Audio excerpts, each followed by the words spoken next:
Good morning, I'm Captain Arthur, and during this period of instruction we're going to be discussing some of the principles that are involved in survival, evasion, resistance, and escape.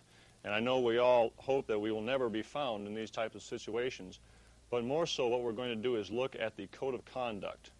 The Code of Conduct is something that is by order of the President, that was published in 1955 after the Korean conflict came to an end. And you might ask yourself, why, after almost 200 years of having a military service, do all of a sudden we need something in writing that shows what an American serviceman's responsibilities are? Well, a couple of things came up during the Korean conflict that showed that the American soldier, for the most part, was unfamiliar with his responsibilities in a wartime situation. Three of the things that came about were we had approximately 1,600,000 men committed to the Korean conflict, and that's a lot of people. 7,200 of those became prisoners of war, 1 out of every 220. It came out that after the Korean conflict was over and these men returned to the United States, that 565 investigations were started into the actions of some of these men, that they had committed something wrong against their comrades or against the United States. Only 14 of these 565 actually went to court-martial. And of those, 11 were convicted. So it's a small percentage, isn't it? 11 out of 565. But you add on to that 21 people who decided to stay with the North Koreans and not be repatriated because they had been thoroughly brainwashed, and this is a communist term. This brainwashing, the psychological indoctrination that had taken place was so successful that we had 21 people decide not to be repatriated. So we had 32 people who, according to the standards of what is expected of an American serviceman, did not measure up. You couple with that also the fact that in the Korean conflict we had the first time when there were no successful POW escape attempts. There were a few before people were incarcerated, but the Hogan's Heroes concept, and I'm sure you've all seen that, of a prisoner of war camp is at an end. It's not the World War II type situation anymore. In North Korea, the psychological indoctrination that took place was very effective for a number of reasons, and unfortunately we don't have time today to go into that. And thirdly, something happened in North Korea that had not happened to American POWs before, and that was that there was a large number of persons, 40% as a matter of fact, who did not make it back alive to the United States. Almost 40% of our POWs died in the POW camps. And it wasn't because of malnutrition, even though we realized that in a POW camp the food is not all that great. It was not because of injuries or illnesses, even though that played a small part. For the most part, the men did not make it back because they had simply lost the will to survive. They gave up because of situations. They gave up hope in themselves, in their comrades, and in their country. They refused to eat, they refused to leave their bunk, and they eventually died of starvation. They had forgotten the three basic things that they had been taught throughout their military career, both external and internal self-discipline, following the leadership that was appointed over them, and also taking the leadership, and lastly, organizing themselves into a unit so they could help one another. These three things were not followed. And consequently, 40% of the people who went into the POW camps did not come out, mainly because of their loss of will to survive. So this bothered President Eisenhower at that time enough that he said, we need a written code of conduct so that the American soldier, sailor, airman, whatever, can look at this and know what is expected of him. And so this morning, that is what the main thrust of our discussion will be. Now, the Code of Conduct is only 247 words, so it says a lot in just 6 short articles. And on your handouts that you have, the 6 articles are written out there, and space for notes. We're going to discuss just briefly the articles and some of the evasion techniques that you can use. Now, please don't think that in the few minutes we've got that we're going to make an expert out of you in evasion techniques and things like that, because there are schools that involve many weeks of training that do this type of thing. Our interest is more in the code of conduct itself. And you'll notice on there one of the objectives, number 4, has to do with exceptions to the code of conduct that we in the Army Medical Department have, that makes our responsibilities just a little bit different in a given situation. Articles 1 and 6 are general articles that apply during both peacetime and wartime, so we'll look at those just briefly. Article number 1 states that I am an American fighting man. I serve in the forces which guard my country and our way of life. I am prepared to give my life in their defense. How does this strike you as a physician or a dentist? I don't know if we have any veterinary officers in here or not. How does this strike you, this article? I am an American fighting man. Do you consider yourself an American fighting man? Yes. Okay, yes, sir. Why is that? Because I am helping the soldiers to recuperate the movements. Okay, very good. This is a team effort, is it not? Yes, sir. We're part of a team, and if we try to remove ourselves from the responsibility that the total armed forces has of being a fighting team, you know, this is not good, is it? So we are part of this team. Did you ever notice I ask this question a lot to classes? How many of you, when you raise your hands for the first time, ever seriously give thought to the fact that you might be called upon to give your life in defense of your country? And I usually get about 10%. Now, usually this is the type of thing, you know, it is a job to do, and we come in and we do our job for X number of years, however long we have. But many times we don't even consider this until we get put in a situation where it might become a reality. This is something to think about. And then Article 6 is more or less a reiteration of the first article. I will never forget that I am an American fighting man, responsible for my actions and dedicated to the principles which made my country free. Both the first and the last articles. And then I will trust in my God and in the United States of America. There are many things, as you read books by both North Vietnamese POWs and Korean POWs, that bring up the fact that there are some things that really keep a person going in a POW situation.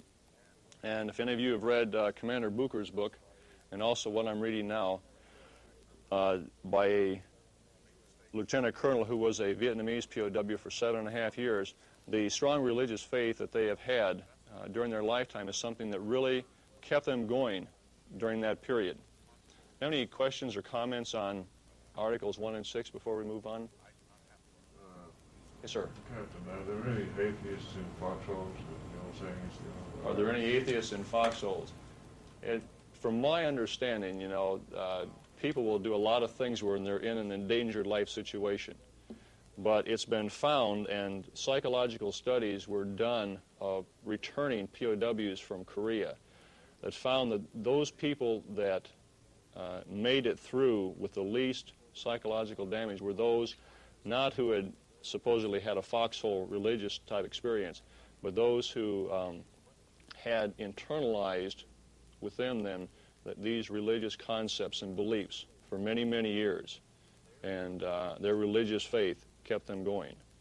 But well, then, if you were in a situation where, say, you were captured and you were placed in charge of this squad because of your rank, what would be the best way to counsel one of your squad members who had no religion? well, I think that would have to be a personal type thing. Myself, I have had a lot of religious background and training, so I would handle that in a certain way. It might be different from somebody else. But as far as personal experience goes and the readings that I have done by people who have been placed in the situation and who have testified to the fact that it is something that they have had beliefs for many years, and this was the thing that kept them going, their belief in their God, that really made the difference. That without that hope, it could have been entirely a different situation. So, but like I say, people would handle it differently, probably. Any other questions or comments? Okay, as we move along to Article 2, now we're going to be looking at Articles 2, 3, 4, and 5, and each one has an exception that applies to Army Medical Department personnel that's going to be very important. Article 2 states that I will never surrender of my own free will.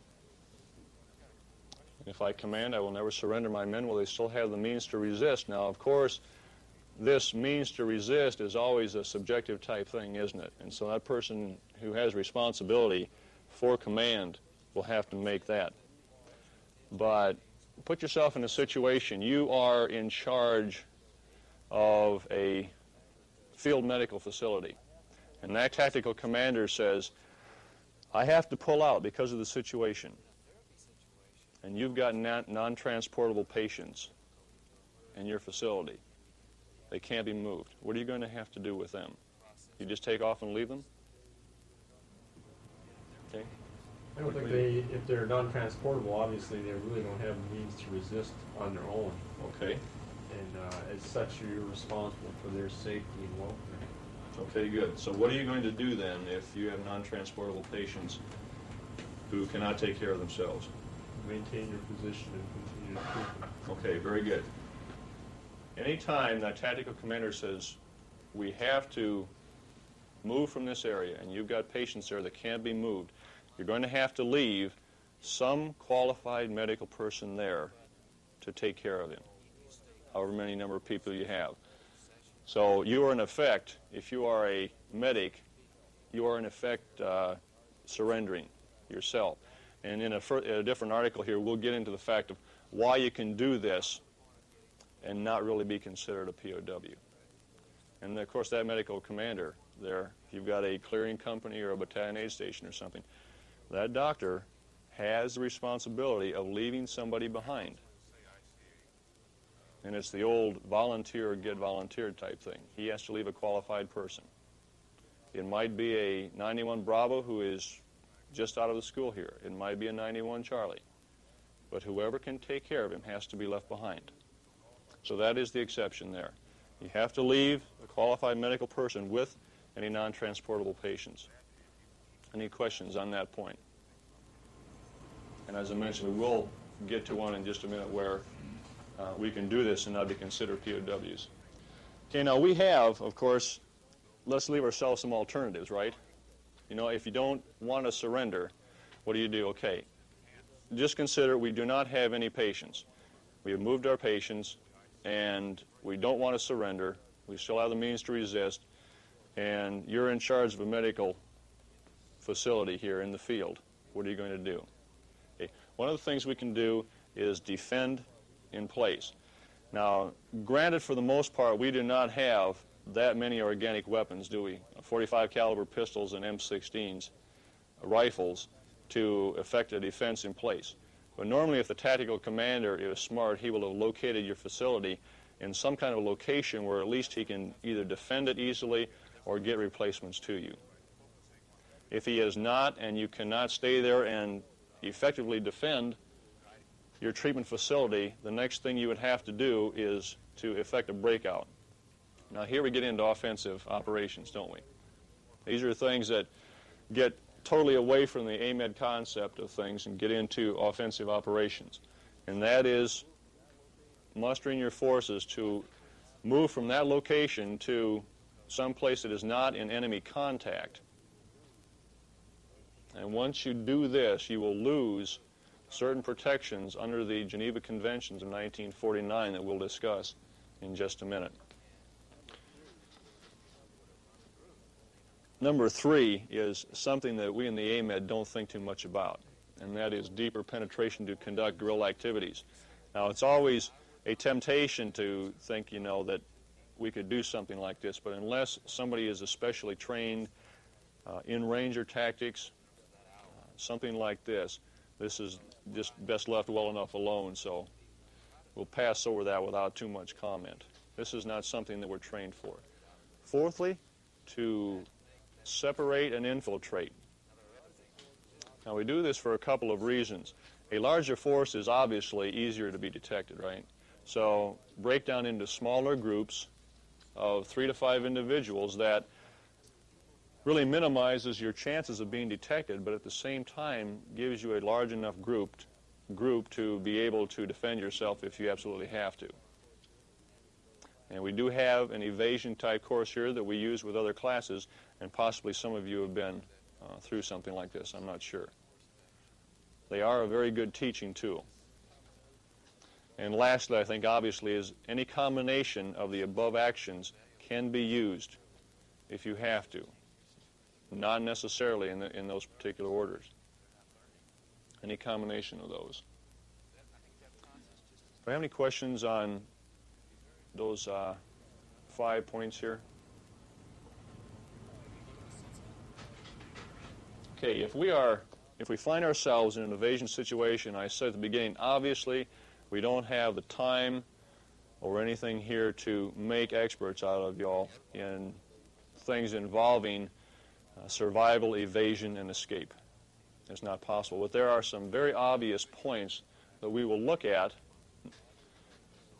Principles of evasion, obvious points that we'll look at that will show us, if we're in a situation like this, how to survive. Number 1 is travel at night. Or you can expand that to say travel during times of limited visibility. Obviously, unless the enemy has equipment that aids their night vision, like we do with the starlight scopes and various aids, your chances of being detected by traveling at night will be much greater. Secondly, is selection of concealment. Now, the infantry soldier, the combat arms are trained in this. They go through extensive training in camouflage techniques, in concealment, things like this. And what it boils down to for right now is that we don't obviously travel across open fields during broad daylight type thing. Usually, wherever you are, there will be enough concealment that if used wisely, your detection chances will be lessened a great deal. So, selection of concealment. Avoid urban areas. Avoid urban areas. There are a couple of reasons for this. Can anybody tell me what one reason might be? Why we would avoid urban areas? Populace might be unfriendly. Okay, good point. Populace might be unfriendly.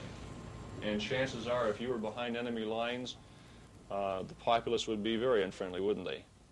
Good point. Anything else?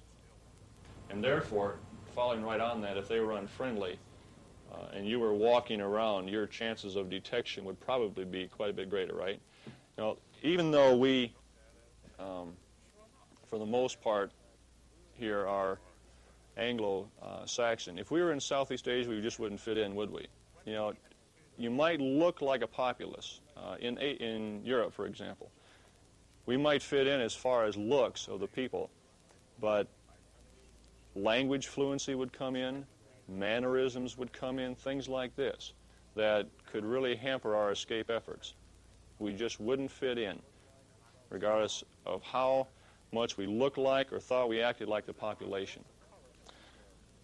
There's another reason, and perhaps some of you have seen something like this or similar to it. Does anybody know what this is? Right, it's exactly right. It's part of an escape kit. It's called a blood chit. Blood chit, C-H-I-T. And this is issued to personnel who are more likely to come into enemy contact. And what this does, it's got the American flag at the top, as you can see, and it explains that you are an American fighting man in need of help. And it offers a reward to anyone in the indigenous population there who will help you. All they have to do is turn it in to the authorities, and they will get a reward. This comes with gold bullion for trading.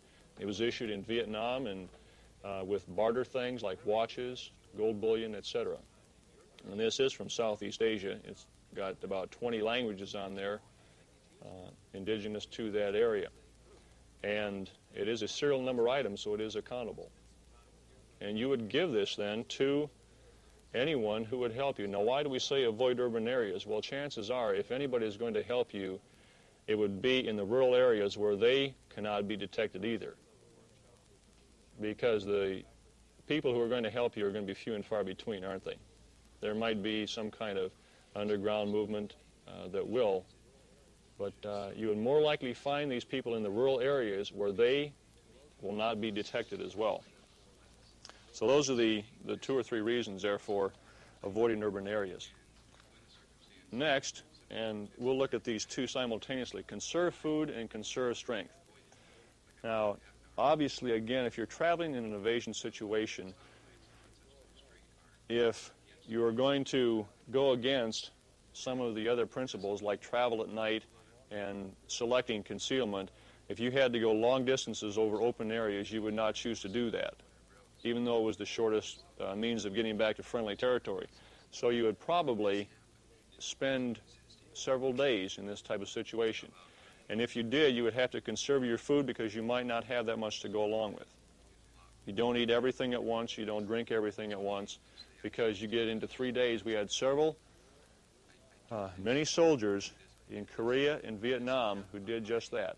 They consumed all of their food at one time, and then 3 days later, they were so malnutritioned and had not conserved their strength because of it that they were captured.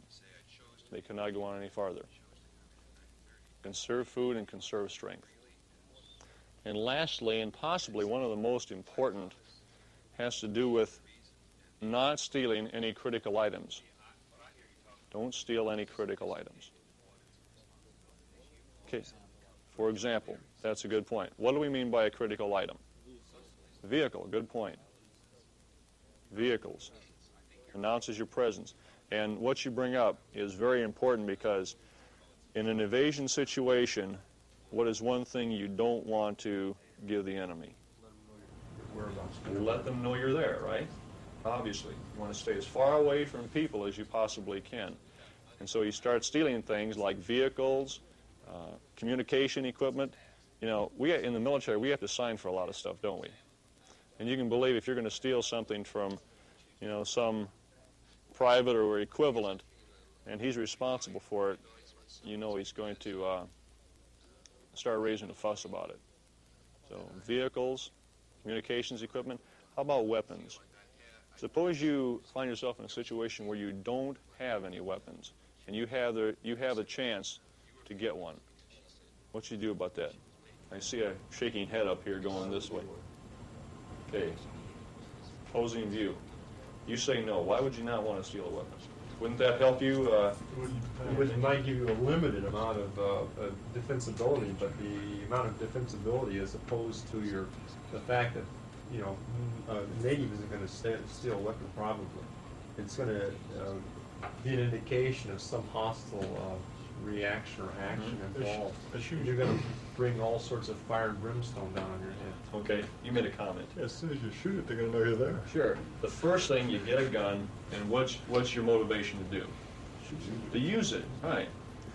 And so, even in the Ranger School at Fort Benning, Georgia, and in the Air Force, SEER, Survival, Evasion, Resistance, and Escape classes that the Air Force has, the Navy has, the prime thing is, unless it is absolutely necessary, try not to steal a weapon because you will be motivated to use it and give your position away and get closer to people because you feel you can defend yourself.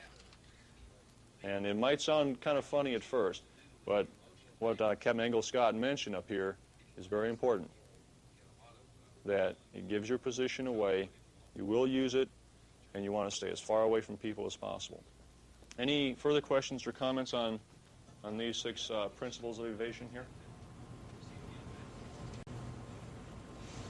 Okay, let's move along then to Article 3.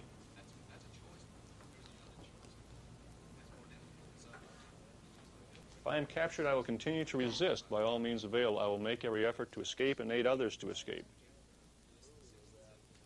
Okay, now I mentioned earlier that there is part of the Geneva Conventions of 1949 that applies to AMED personnel that is very important, and now would be a good time to insert it. It has to do with our status. If you as a doctor, physician, dentist, I'm sorry the veterinarian officers and enlisted personnel don't qualify for this, but if you are in this kind of situation and are captured, you are protected by a status that is known as retained status, R-E-T-A-I-N-E-D. And what this means is very important. Two things. One, you are allowed to continue to practice medicine. You are supposed to be allowed to continue to perform the mission for which you were trained, and that is helping people who are sick and wounded. And the second thing is that as soon as your services are no longer required, then you are supposed to be released back to friendly forces. Okay, that's very important. So the exception here is that because of this retained status, you are not allowed to effect an escape attempt because of the fact that you are allowed to treat patients.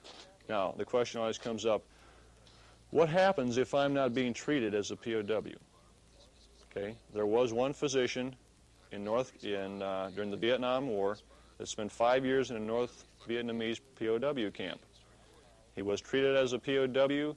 He was not allowed to treat patients.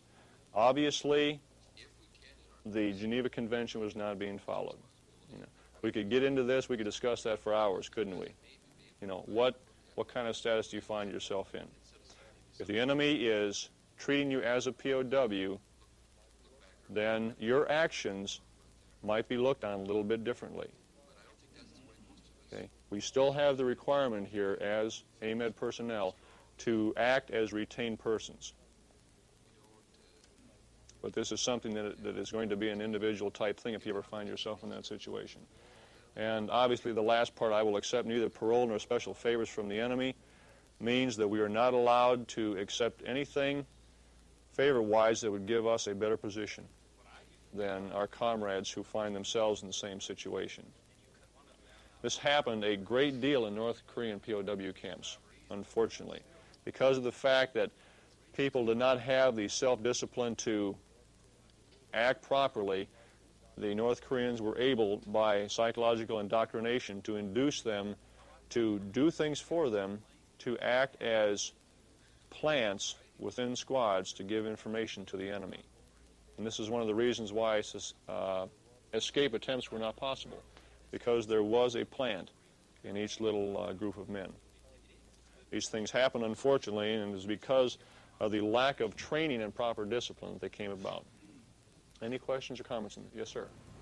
By carrying a weapon and engaging in active defensive maneuvers, haven't you given us your status to some extent? Okay, good question. Major McGuire's question was, by carrying a weapon and being involved in defensive maneuvers, do you give up this right here?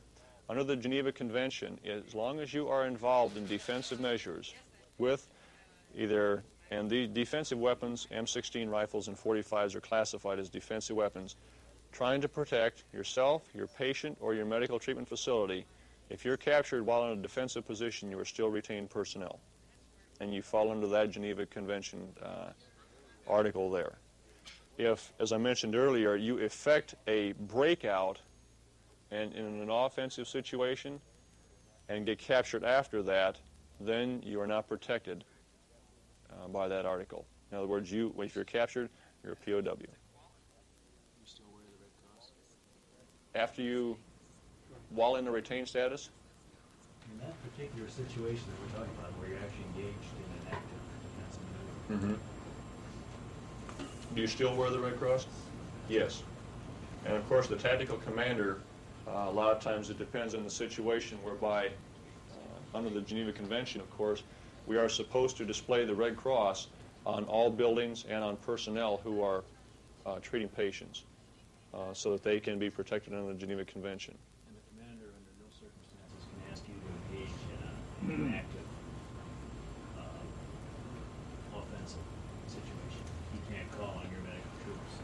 The tactical commander, he is not supposed to ask you to become involved in that, unless, of course, it's that type of situation where you have to defend yourself. But you can refuse him otherwise. Well, that gets into a tricky area there. You know, I know the answer. It depends on the situation. Does not answer your question. But as many situations as we came up with, we would have as many answers on that point. And if you'd like to see me after class, we can go into a few of these and hash them out. I'd be happy to. Yes, sir. You're mentioning part of the potential for survival in any kind of a confined situation is a belief, you know, be it in God, but isn't also part of it isn't a realistic expectation of what one can expect. For instance, as medical personnel, we're supposed to have this retained status, but when in actuality, for all intents and purposes, this doesn't exist under this current mode of warfare that we're experiencing throughout the world. Now, you think that we are doing ourselves a disservice by telling ourselves that we are going to have these privileges when in fact they probably won't be offered to us? Are we doing ourselves a disservice? I think we would be from the standpoint if people are not trained in knowing what to expect. One of the studies that was done after the Korean conflict showed that the main reason that people had so much trouble in handling the situation was because of their ignorance of what to expect in a prisoner of war situation. Now, depending on what kind of conflict we got into and whether the country that we were fighting was a signer of the Geneva Convention would probably and possibly change the situation. You think the Geneva Conventions, as they are used now, are in fact a viable document, knowing the probable adversaries you're faced with? I feel it is if, you know, we as a country, we honor it. Okay. Now, the problem is if you are fighting somebody who does not honor it. And in that situation, I don't know if I'm getting across what you're asking, but it is the best document that we have at the present time that countries have signed as an official act, and that therefore they are bound legally and morally to following it. If they don't, we get into another area here of international relations that I am not prepared to comment on. So, from that standpoint, we have to have laws that we can commit ourselves to both in peacetime and wartime, or we turn into an uncivilized society. And that's about all I can comment on that right now. Okay, let's move along to Article 4. It's a long one if you just go ahead and read that quickly there. Can you see a point here that we would consider an exception? And this goes back to our retained status now. Goes back to our retained status. We are not officially POWs. Command situation, good. In the Army Medical Department, the only corps that is authorized to accept command of other POWs is the Medical Service Corps. Because we are not, from that standpoint, it's kind of a dual type thing. Under the Geneva Convention, we still qualify as retained persons because of our admin training to administrate over a medical treatment facility. But at the same time, we're the only branch, therefore, that can command and take charge of other POWs. So it's kind of a dual, we're a two-hatted type thing. But that is the exception. So you as a doctor, a dentist, whatever, you find yourself in this situation, retained status, the only thing you are responsible for is whatever medical treatment facility you would have in a POW camp, regardless of rank. If you have a full colonel medical corps who is there treating patients, and the highest ranking officer of another branch, other than the Army Medical Department, is a captain, then that person is in charge. This is rank irregardless here. Very important point. And obviously the other parts of this apply as far as giving them information, obeying lawful orders, and backing up those people who are in command over you. All of this applies. Any questions? Yes, sir. Would the enemy use you to, like, to work in one of the hospitals to treat their soldiers, or just would you be in charge just of your fellow soldiers? That's a good question. I'm glad you brought that up. What happens if you find yourself in a situation where the enemy wants you to treat their sick and wounded also? Possibly even before you're allowed to treat your own. What do? What if they don't let you treat yours before you treat theirs? You have to treat them to affect the treatment of your own troops. Okay. If a person, an enemy, is sick or wounded to the point that he is not capable of performing his mission, he is no longer a combatant, is he? And at that point, for you who are physicians here and have taken the Hippocratic Oath, what are you supposed to do for that person? Treat him. This has even been put in writing in some places in the European theater. I understand it is in writing that if this situation ever occurs, that personnel, Army Medical Department personnel, will treat both enemy and American personnel the same way, irregardless of who they are. And so that's a good question. I'm glad you brought that up because it happens. It can happen, and chances are it will happen because, for the most part, when you get in that kind of situation, our medical personnel are trained better than some other countries. And so they know what we know and know that we can treat their people. So I appreciate that question because it does come up. Yes, sir. You say if they're wounded so that they can never be a combatant again? What if No. So they are.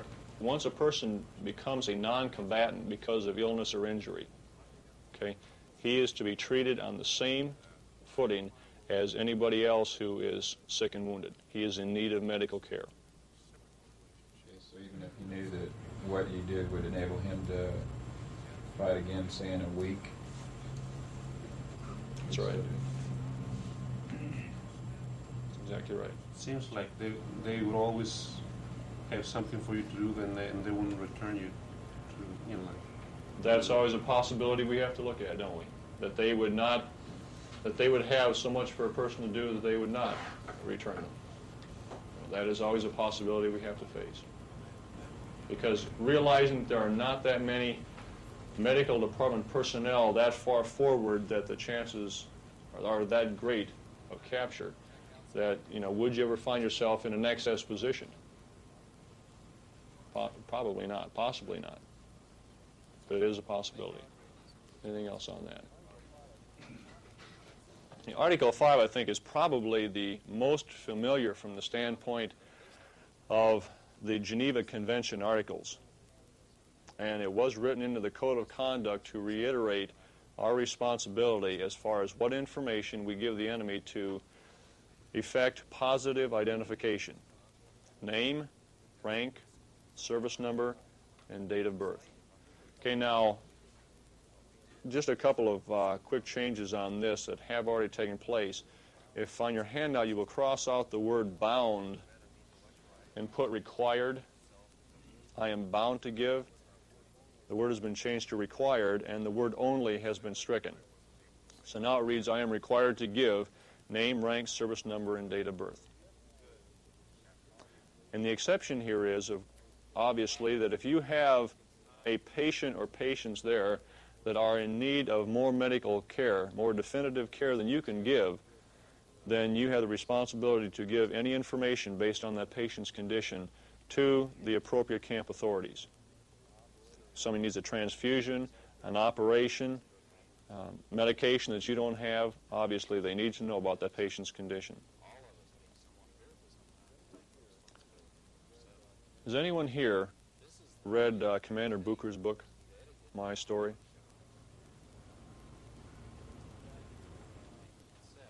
Think back to, what was it, 1968, I believe, when the Pueblo was captured. The North Koreans had the vessel. They had all the intelligence gathering equipment in the thing. Very little was able to be destroyed. yet the people were continually interrogated over and over and over again. What kind of information were they trying to get? Verification. Certain uses of certain stuff. Okay, verification of what it was used for one thing. What did they use for the most part, the information that they got out of prisoners for? Was it for tactical intelligence? What was it for? Propaganda, exactly. The information they were trying to get was things like, yes, I was in territorial waters, yes, I am an aggressor type thing, we were in the wrong, we shouldn't be here, things like this. Not anything having to do with tactical intelligence, but rather for propaganda purposes. And several years after this, a retired naval admiral wrote a book questioning this. And there are a lot of thoughts being raised, both pro and con, reference just how much information should an American serviceman be required or allowed to give the enemy to keep himself from being tortured. You know, where do you draw the line? Some people say there's nothing wrong with this, that we have a responsibility to give the enemy no information at all, because anything you give just leads to possibly more and more and more as you go along. And this is where the brainwashing came in. On the other end of the spectrum, you have the people that say, listen, what is the use of getting American servicemen tortured when all they're trying to get is information to use for propaganda? Put them on radio, on television, the guy says, I did something wrong, my country did something wrong. And it's even been suggested, and I'm just giving this out as information on both sides of this continuum here, that people say, why don't we allow them to say anything that will keep them from getting tortured as long as the information is not significant, and then we as a country will put out to the world that these statements were made under physical or psychological duress, the person is not responsible, and they have our permission to say anything that the enemy uses for propaganda purposes. What do you think about that? I think an interesting point to latter statement is the fact that usually the greatest impact of any announcement is the first announcement, be it right or wrong. A good example would be a lot of Ralph Nader's information that he gives to the public. Mm-hmm. Maybe Okay. some of it has a factual basis, but it's been proven that some of the stuff that he's put out, especially about the Corvair, a good example, Yes. was erroneous, but the public thinks that the Corvair was a bad car. And this is the lasting impression that's been given the public, even though subsequent information came out refuting some of the original documentation. Okay, so then apply that now to a POW situation. Okay, you're a third country, and a prisoner of war comes out and says, well, my country is bombing hospitals or civilian residences, which are, which is illegal under the Geneva Conventions. Mm-hmm. This third country person is going to say, well, gee, this POW is representing a bad country, even though maybe a week later the involved country will come back and say, well, this is all erroneous or was under duress. I think the original impression has been made, and it will have the greater impact than the rebuttal. That's a good point. Okay, where do you draw the line? That's always the thing that these questions are being talked about now in Congress. There's a lot of concern over if we get ourselves in another situation, find ourselves in a situation like this, just how is the American serviceman going to come out? How is he going to come out? It appeared to be a failure in North Korea during the Korean conflict because people were not prepared. We've gone over a lot of information here real quickly, but what I think we need to remember is that there is a code of conduct. It does lay down very specific responsibilities and rules for the American servicemen. These things were designed to be helpful, not to be a hindrance, but rather to be a help if we ever find ourselves in a situation where we need it. And while we don't memorize this thing verbatim, as long as we realize that we have certain responsibilities as soldiers, regardless of our branch of service, we'll know that the enemy cannot use this type of information against us. And that's the important thing. I thank you for your time and attention, and class is dismissed.